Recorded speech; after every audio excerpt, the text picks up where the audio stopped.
지난 6개월 동안 열심을 다해 준비한 우리 캄보디아 단기 선교팀이 오늘 출발을 하게 됩니다.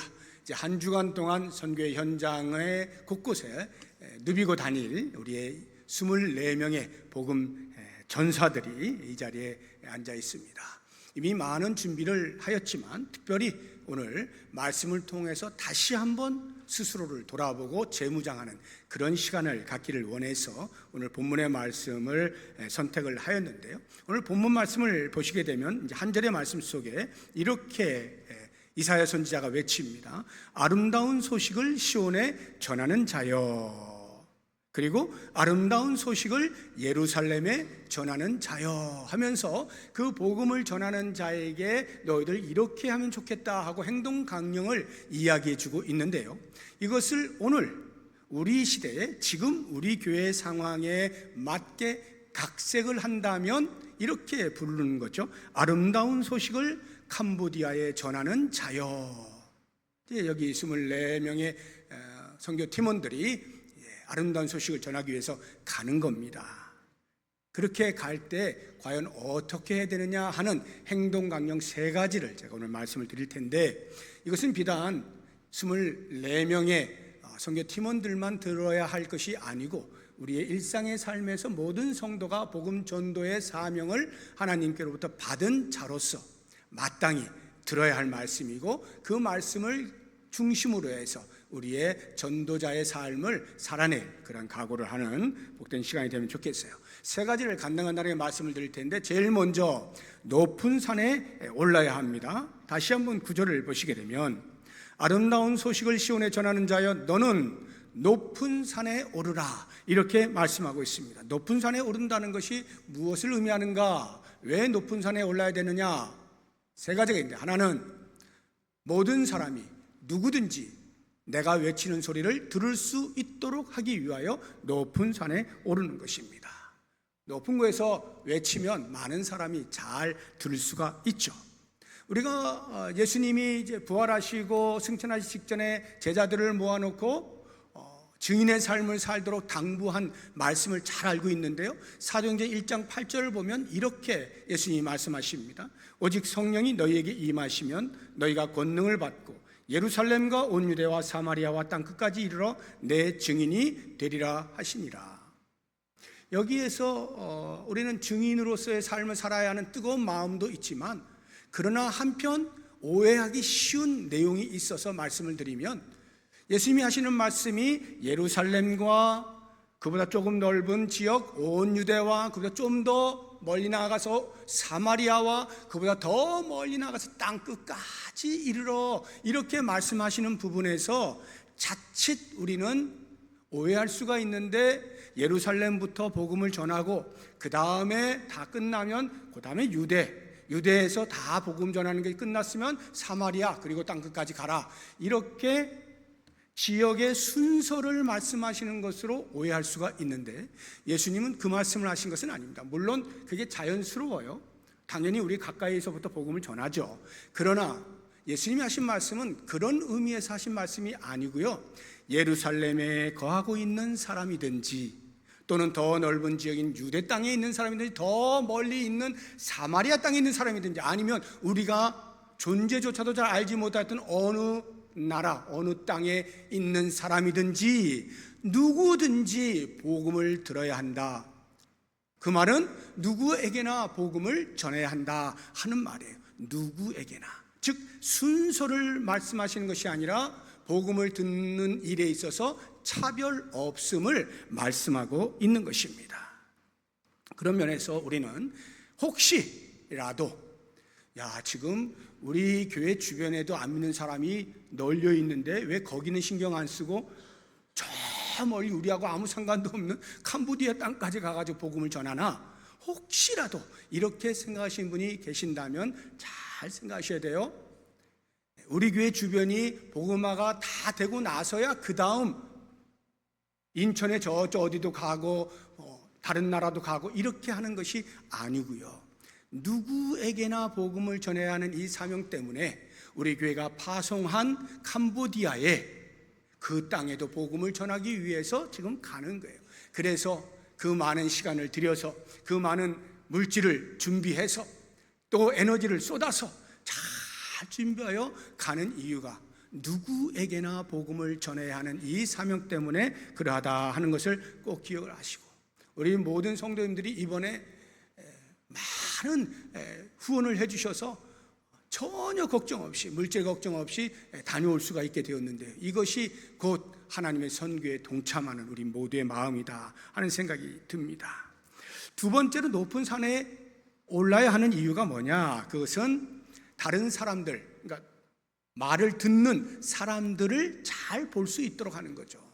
우리 백운산 수양관 뒤에 있는 백운산에 올라가 보신 분들은 아시겠지만, 그렇게 높지도 않은 산인데도 불구하고 거기에 올라가면 영종도 다 보입니다. 송도, 청라, 인천 곳곳 다 보입니다. 높은 곳에 있으면 밑에 잘 보이는 거예요. 이게 무슨 말이냐 하면, 복음을 전할 때 물론 불특정 다수에게 복음을 전하는 일도 있지만, 때로는 우리가 복음을 전할 때 듣는 자가 어떠한 상태에 있는 사람들인지, 그 사람들의 삶이 어떠한지 잘 살피고 이해하고 그들에게 걸맞는 합당한 그러한 전략을 짜는 이 일이 필요하다는 거예요. 높은 곳에서 밑을 바라보고 여기에 이 집이 있고 여기에 저 길이 있고 이렇게 하듯이 전도 대상자들을 잘 살펴서 거기에 맞게 전략을 짠단 말이죠. 근데 우리들은 캄보디아에 살지 않잖아요. 그래서 캄보디아에서 선교하고 계시는 김방철 선교사님, 홍정민 선교사님을 통해서 모든 선교사역 일정을 의뢰한 거잖아요. 그래서 이렇게 짜주는 대로 우리가 가서 하는데, 그분들은 잘 아니까요. 열심을 다해서 짜여진 대로 하다 보면 귀한 열매를 맺을 수가 있게 되는 거죠. 높은 산에 올라야 하는 또 다른 하나의 이유가 있다면, 그것은 내가 복음을 듣는 자의 모습을 잘 볼 수 있는 것처럼 반대로 그 사람들이 나를 잘 볼 수도 있죠. 내가 높은 곳에 있으면. 여러분들이 지금 저 잘 보이잖아요. 낮은 곳에서 높은 데 있는 사람이 잘 보여요. 그런 것처럼 나 자신을 잘 보이기 위하여 높은 곳에 오르는 거예요. 무슨 말일까요? 나를 자랑하라고? 그게 아니죠. 예수 믿는 사람이 이렇게 삽니다 라고 하는 모습을 드러내라는 거예요. 물론 여러분들은 짧은 시간, 일주일밖에 다녀오지 않기 때문에 깊은 인격적 교감을 나눌 수는 없어요. 그래서 예수 믿는 사람이 이런 사람이요 라고 그들에게 신뢰를 받고 인정받을 만큼의 긴 기간은 아니에요. 그러나 그렇기 때문에 오히려 더 그 짧은 시간에 조심해야 되는 겁니다. 말 한마디, 표정 하나, 행동 하나에서 자칫하면 나는 복음을 전한다라고 했는데 무심코 나도 모르게 한 말들이 그 듣는 사람에게 실망으로 다가올 수가 있죠. 그런 면에서 신중해야 돼요. 경직되라는 말이 아니라 자연스럽지만 조심하고 신중하게 나의 말 한마디, 표정 하나가 저들에게 어떤 영향을 미칠까 생각하면서 그렇게 생활을 한다면 아주 귀한 열매를 맺을 수가 있을 겁니다. 두 번째로 복음을 전하는 자의 행동 강령, 이사야 선지자가 이야기하는 것은, 다시 9절을 보시게 되면 아름다운 소식을 시온에 전하는 자여 너는 높은 산에 오르라. 그 다음에 아름다운 소식을 예루살렘에 전하는 자여 너는 힘써 소리를 높이라. 힘써 소리를 높여야 합니다. 소리를 내라는 말이에요. 침묵하지 말라는 것이죠. 높은 곳에 올라서 모든 전략을 다 짰는데 저쪽 가서 복음을 전하면 되겠다, 저 사람에게 복음을 전하면 되겠다 해놓고 말을 안 해요. 그러면 아무 일도 안 일어나죠. 말을 해야 되는 거예요. 말하지 않으면 이 시대를 사는 우리들은 말하는 것이 내 자유이기 때문에 어떤 법적인 구속력이 없어요. 그러나 성경은 이야기합니다. 네가 알고 있는 건 말하지 않잖아? 그럼 너 죄야. 이렇게 이야기를 해요. 레위기 5장 1절 한번 보겠습니다. 자막을 만일 누구든지 저주하는 소리를 듣고서도 증인이 되어 그가 본 것이나 알고 있는 것을 알리지 아니하면 그는 자기의 죄를 져야 할 것이요 그 허물이 그에게로 돌아갈 것이며, 말하지 않으면 허물이 된다는 거예요. 그래서 실제로 엘리사 선지자가 활동하던 북이스라엘, 그 당시가 아마 여호람 왕이 이제 통치하던 시기일 텐데, 주변 국가 중에 아람이라고 하는 나라가 쳐들어옵니다. 이스라엘 성 전체를 삥 둘러서 포위를 했어요. 오랜 시간이 대치가 되다 보니까 성 안에 갇혀있는 이스라엘 백성들이 먹을 게 떨어진 거예요. 할 수 없이 자녀를 잡아먹는 일이 발생했어요. 오늘날 상상할 수도 없는 일이잖아요. 그런데 실제로 먹을 게 없어지다 보니까 어떻게 하지 하다가 그런 일이 벌어지게 된 거예요. 그 성 밖 주변에서 성 안으로 들어갈 수 없던 격리된 삶을 살던 나병 환자 4명이 역시 그들도 먹을 게 없게 되잖아요. 성 안으로 들어갈 수도 없고 들어가 봐야 먹을 것도 없거니와 이럴 바에는 한 끼 제대로 배불리 먹고 죽자. 우리 아람군에 투항하자. 항복해서 저들이 한 끼 먹여주면 그거 한번 먹고 죽자 해서 아람군을 찾아갑니다. 그런데 그 진영이 놀랍게도 한 사람도 없는 거예요. 모든 금은 보화 먹을 것이 그대로 있는 상태에서 사람이 하나도 없어요. 하나님께서 아람군을 퇴치시킨 거예요. 도망가게 만드신 거예요. 남아있는 것 어쩔 줄 몰라 하면서 밤새 앉아서 맛있게 먹습니다. 그리고는 그 다음 다 먹고 나니까 갑자기 성 안에 있는 자기 민족이 생각이 나는 거예요. 야, 이거 어떡하지? 하면서 그들이 하는 이야기, 열왕기하 7장 9절에 나옵니다. 같이 한번 읽어볼까요? 나병 환자들이 그 친구에게 서로 말하되 우리가 이렇게 해서는 아니 되겠도다. 오늘은 아름다운 소식이 있는 날이거늘 우리가 침묵하고 있도다. 만일 밝은 아침까지 기다리면 벌이 우리에게 미칠지니 이제 떠나 왕궁에 가서 알리자. 말하지 않으면 벌이 미치는 것을 나병 환자도 압니다. 우리가 예수 그리스도를 통하여 구원을 얻는 이 놀라운 복음, 아름다운 소식을 잘 알고 있으면서도 가만히 있으면 그 허물이 나에게로 돌아온다 이 말이에요. 그래서 힘써 소리를 높여. 여러분들 가서 힘써 소리를 높이십시오. 힘써 소리를 높인다는 말은 그저 말만 한다는 말이 아니라 말할 때 어떻게 말을 해야 되느냐? 두려워하지 말고 확신 있게 외쳐야 한다는 의미를 가지고 있어요. 다시 구절을 한번 보시기 바랍니다.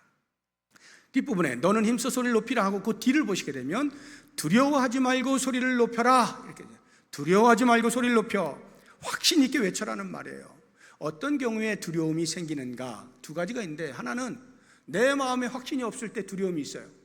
나도 확신하지 못하는 것을 어떻게 큰 소리를 치면서 말을 할 수가 있겠어요. 내가 예수 믿어 구원받는다는 사실에 대해서 아직도 미지근하고 뭐가 뭔지 모르는 상태라고 한다면 과연 그 소식을 누구에게 확신 있게 외칠 수가 있겠어요? 두렵죠. 당연히 두려워요. 확신이 있는데도 불구하고 두려울 경우가 있어요. 그건 뭐냐? 외부에서 오는 눈초리, 반응, 그것에 의해서 두려운 마음이 생길 수가 있는데 그건 뭐냐면 지금 이렇게 이사야 선지자가 너 소리 높여 외쳐 할 때 그 외치는 내용이 아름다운 소식이잖아요. 그때 당시 아름다운 소식이라고 하는 것은 바벨론 포로로 살고 있는 백성들에게 이제 하나님께서 너희들을 구원하여 주실 거야. 다시 우리가 살던 땅으로 돌려보내 주실 거야. 이게 아름다운 소식이거든요. 그러면 그 소식을 듣는 포로 중에 있는 백성들이 와 그렇구나 하고 전부 다 기대감에 넘쳐가지고 반응을 그렇게 해주면 얼마나 좋아요. 큰 소리를 외치고 확신 있게 말을 할 수 있잖아요. 그런데 그 백성들이 언제 지금 당장 보여봐. 언제 우리를 해방시켜 주신다는 거야? 말만 하면 뭐하니? 지금 우리가 이렇게 힘들게 포로생활을 하고 있는데 약 올리는 거냐? 이렇게 반응을 한다면 어찌 될까요? 움찔거리겠죠. 분명히 좋은 소식이라고 전했는데 반응이 싸늘하단 말이에요. 당장 현실적으로 나에게 증명하라 라고 말을 할 때 어렵잖아요. 우리가 캄보디아 가서 복음을 전해요. 예수 믿으면 구원 얻어요. 이렇게 열심을 다해서 내 마음에 있는 확신을 가지고 막 전하는데 그 사람들이 그래서 그래서 그게 나에게 지금 어떻게 뭐가 좋아지는데? 만약에 이렇게 반응한다면 뭘 보여줄 게 없잖아요. 가지고 간 선물 조금 줘봐야 그게 뭐가 큰 변화가 있겠어요. 현실적인 개선점이 없이 복음을 전한다라고 할 때 그들이 만약 싸늘하게 반응할 때 우리의 마음이 움찔거릴 수가 있잖아요. 그럴 때조차도 확신을 가지고, 비록 아직 일어나지 않은 일이지만, 미래에 있을 일이지만, 당신들 예수 믿으면 반드시 영생을 얻습니다. 주님 다시 오시는 날 천국에 들어갑니다. 확신을 가지고 전할 수 있어야 돼요. 이것이 바로 힘써 소리를 높여라 하는 것이고요. 마지막 세 번째로, 복음을 전하는 자들이 가져야 할 행동 강령, 예수 그리스도를 전하라 하는 거예요. 다시 9절 보십시오. 제일 뒷부분에 보시게 되면 유다의 성읍들에게 이르기를 너희의 하나님을 보라 하라. 성읍들에게 외치는데 내용이 뭐냐면 하나님을 보시오, 이렇게 외치라는 거예요. 무슨 말이에요? 지금 당장은 당신들 포로 생활 가운데 힘들고 어렵게 살고 있지만 여기에서 우리를 해방해 주실 분이 여호와 하나님이십니다. 여호와 하나님만 바라보십시오.